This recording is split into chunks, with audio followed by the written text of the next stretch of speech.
Two-man game, TMG, get the news fast, AMG, game of two boxes. Name two boxers that hit as hard as this. Yeah, we're cutting to the truth, no, there ain't no narrative. Eyes up on the cup this year, hear the stadium erupt this year. For my team, TMG.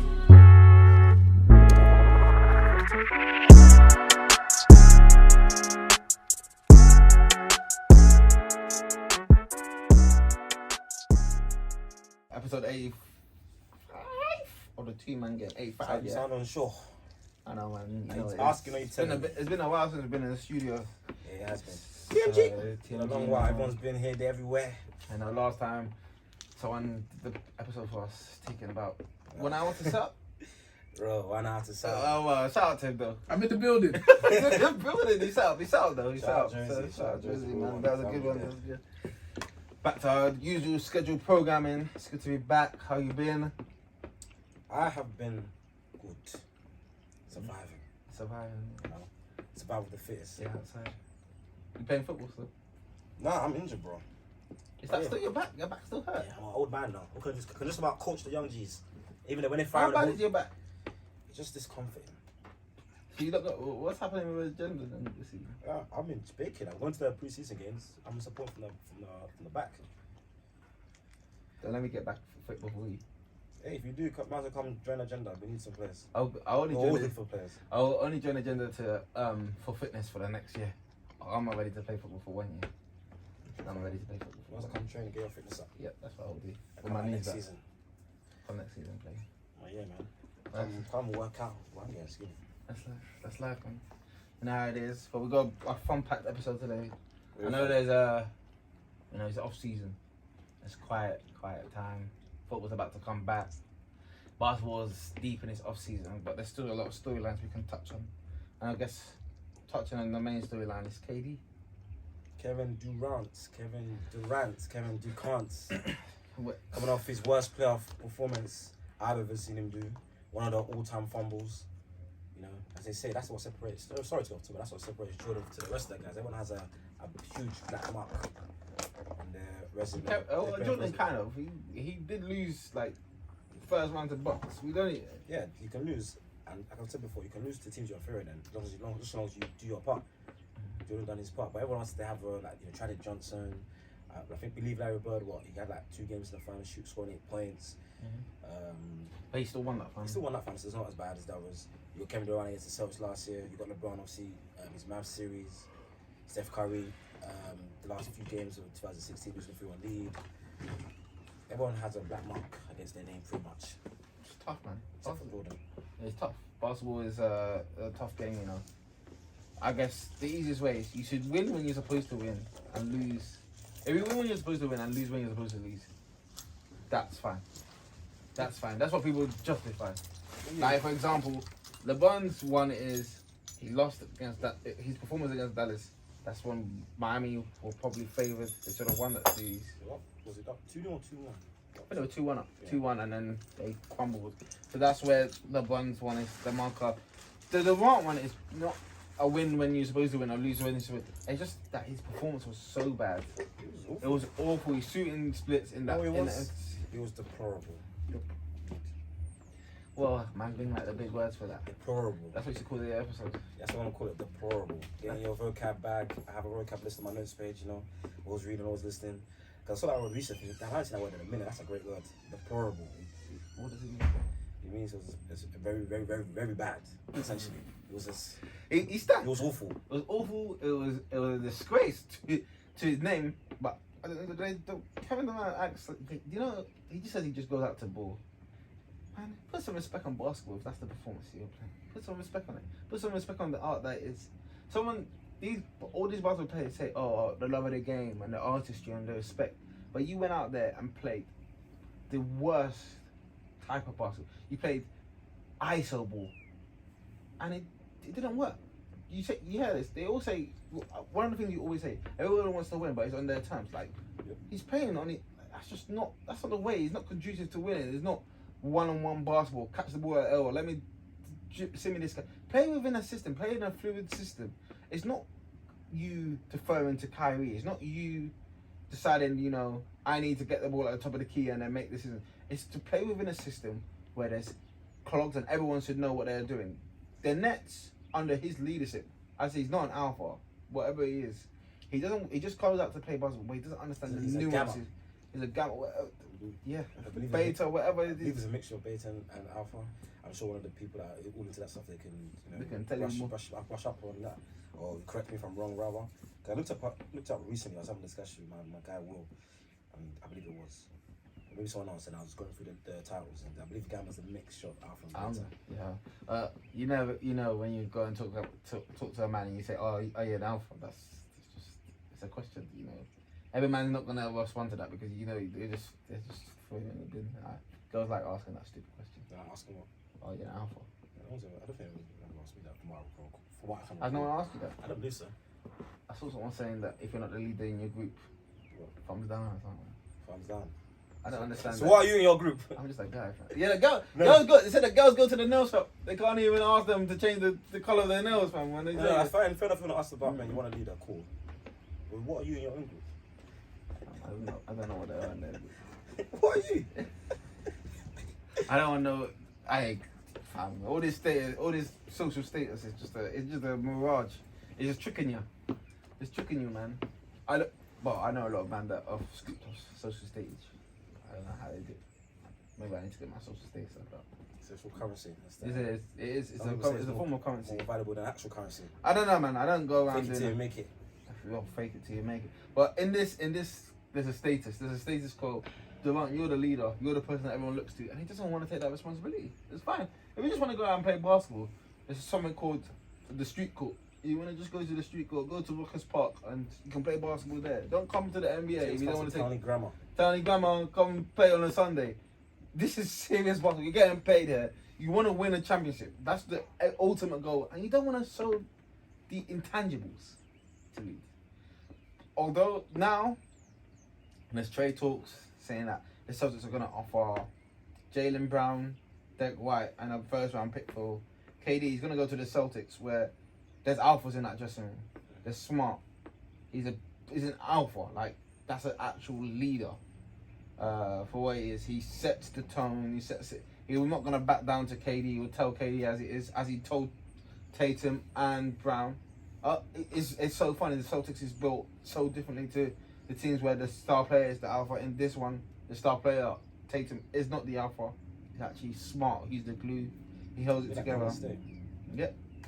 Be like Golden State. Yeah, with Draymond being the alpha, the core to the dressing room. That's gonna be an interesting dynamic because Marcus Smart, he says the alpha.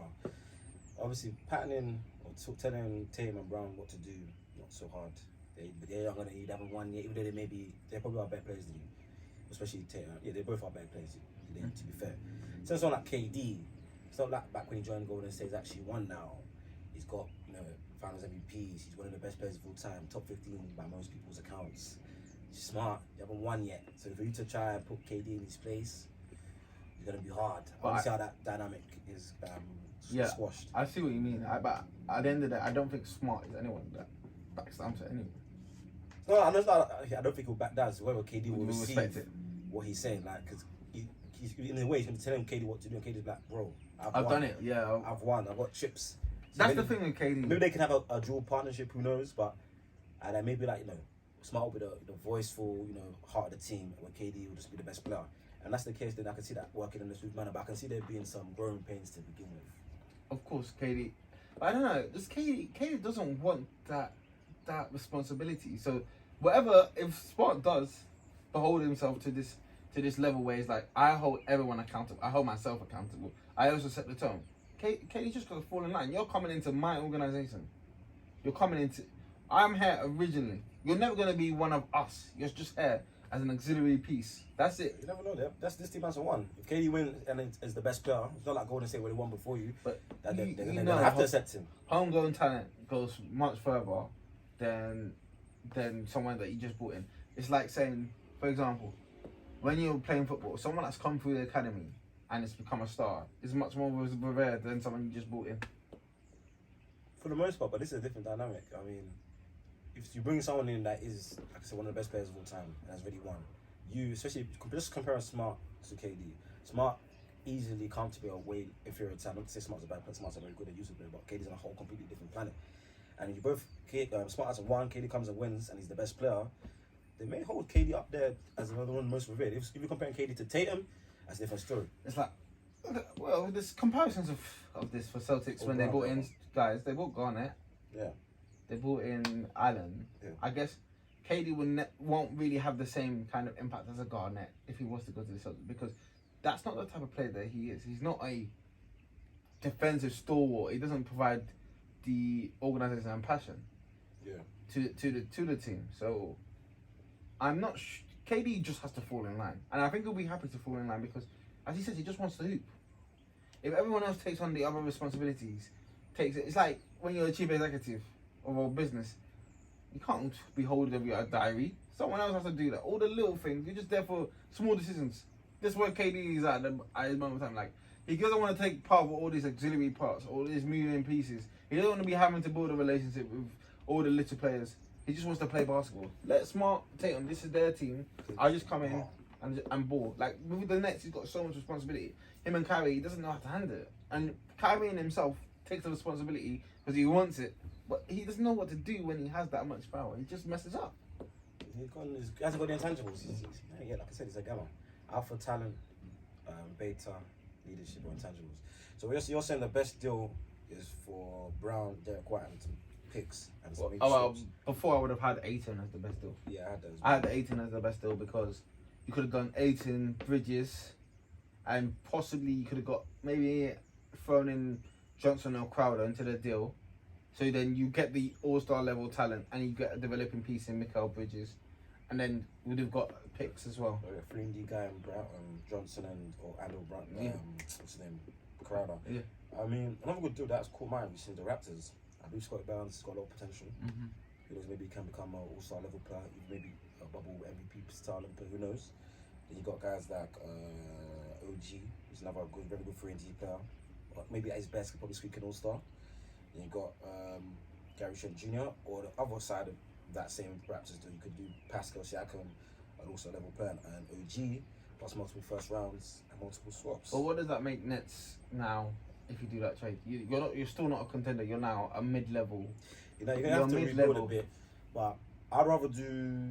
I don't know. It depends how you see Scott Barnes versus Pascal Siakam. Pascal's probably still he's below 26, right? Yeah. Good age. I'll take Barnes because it's upside. Yeah, you don't know what Barnes' upside is.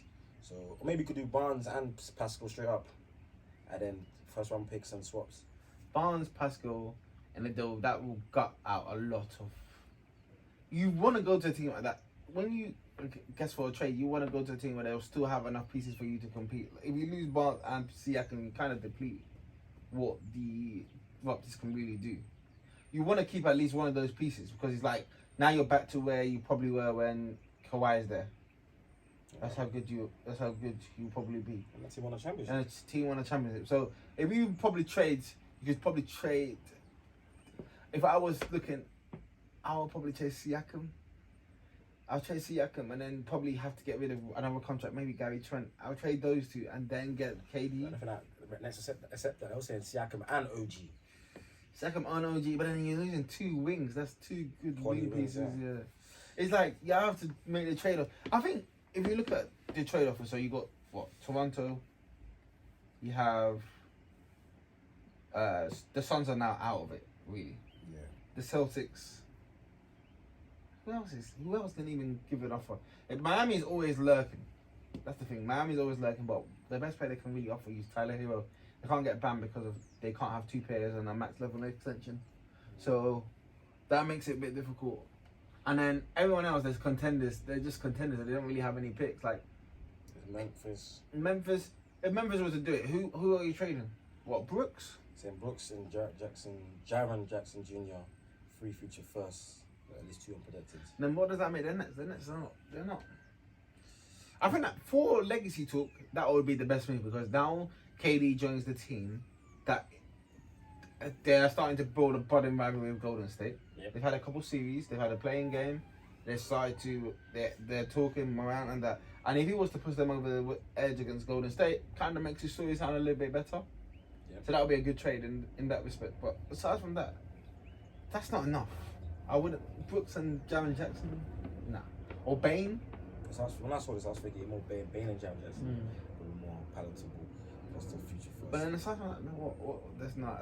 I don't see it. I think if Atlanta hadn't done the DeJounte Murray deal, I think they would have had they would have had some good pieces. They're saying Collins and Hunter. They're saying Collins and Capella as one other player as well. That's picks and stuff. Yeah, but the picks are depleted, and because of the Gobert trade, the value of picks now, mate, it's just. I don't know how the Jazz. Well, that has messed up the market. The Gobert trade. Imagine the Jazz get. How many first round picks get that? 4 or 5? They got well, basically 4 because they got this year first round pick as well. So imagine the next 4 years they draft another all-star level player, maybe MVP. Because remember, guys, obviously it's very unlikely and it's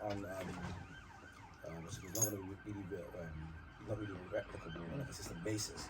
But you see when they drafted Jokic out in Denver, second round, MVP, back-to-back MVP, on his way to becoming an all-time great.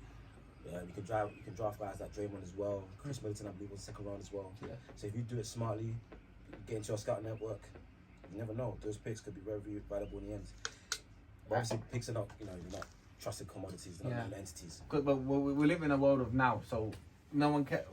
Unless you're a rebuilding team that's aiming to be a good in 5 years, or OKC, Spurs now, and all those teams there at the bottom, the picks mean nothing. Like, I'm trying to win right now. This is my core, my core team. Like, there's some teams that there's no point. Like, the picks mean nothing. Minnesota have started their process for a championship quite early.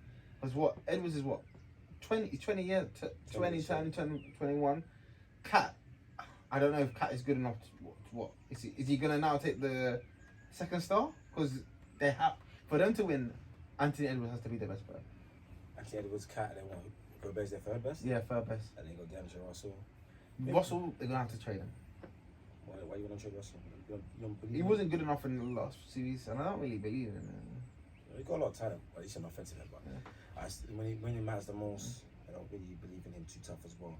I mean, I thought Cat's natural place is as the secondary star, and Anthony Edwards is starting to show indications and signs that he's ready to take on the pressure, the mantelpiece to be the number 1 star. And Gobert as a third star defensively on that side of the ball can very be valuable.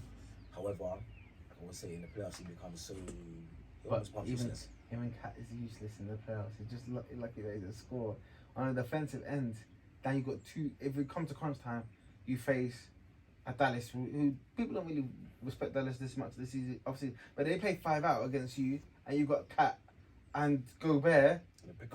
Pick and roll, bro. You're in massive trouble. Like, who are they guarding? So let's just see that. That is an experiment. I'm just want to understand that. I see that going badly. That Cat will get traded.